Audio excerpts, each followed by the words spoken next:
ভারতের সঙ্গে সম্ভাব্য যুদ্ধের আশঙ্কায় পাকিস্তানকে সরাসরি সামরিক সহায়তা দিচ্ছে তুরস্ক।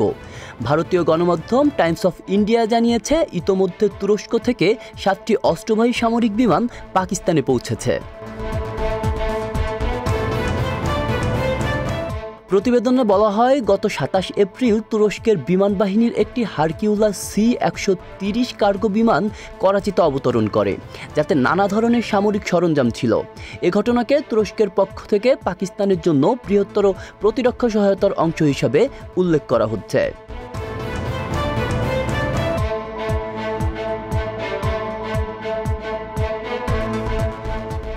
শুধু একটি বিমানই নয়, ইসলামাবাদের সামরিক ঘাঁটিতেও তুরস্কের আরও 6টি কার্গো বিমান অবতরণ করেছে, যেগুলোতে সামরিক সরঞ্জাম ছিল বলে নিশ্চিত করেছে তুর্কি ও পাকিস্তানি সূত্র।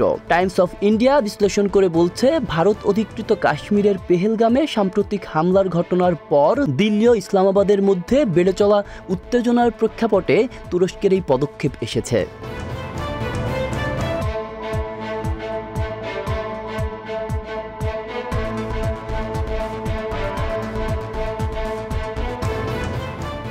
তুরস্কের পাশাপাশি পাকিস্তান চীনের সঙ্গেও সামরিক সম্পর্ক জোরদার করছে। পরিসংখ্যান বলছে, 2019 থেকে 2023 সালের মধ্যে চীন প্রায় 40টি দেশে অস্ত্র রপ্তানি করেছে, যার মধ্যে 82%-রও বেশি অস্ত্র গেছে পাকিস্তানে।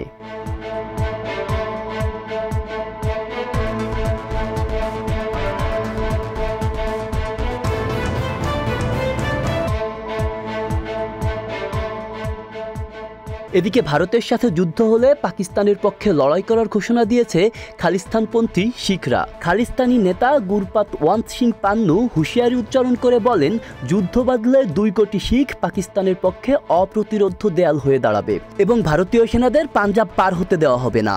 পান্নু আরও দাবি করেন, ভারতের বিজেপি সরকার রাজনৈতিক স্বার্থে কাশ্মীরে হামলার নাটক সাজিয়েছে এবং হিন্দুদের হত্যা করে নির্বাচনী ফায়দা তুলতে চাইছে।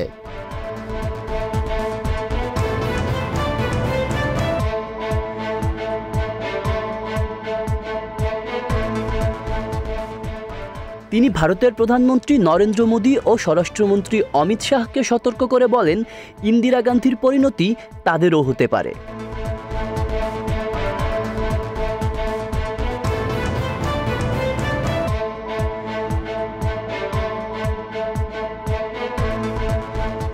আব্দুল্লাহ রফসান জনি, ঢাকা প্রকাশ।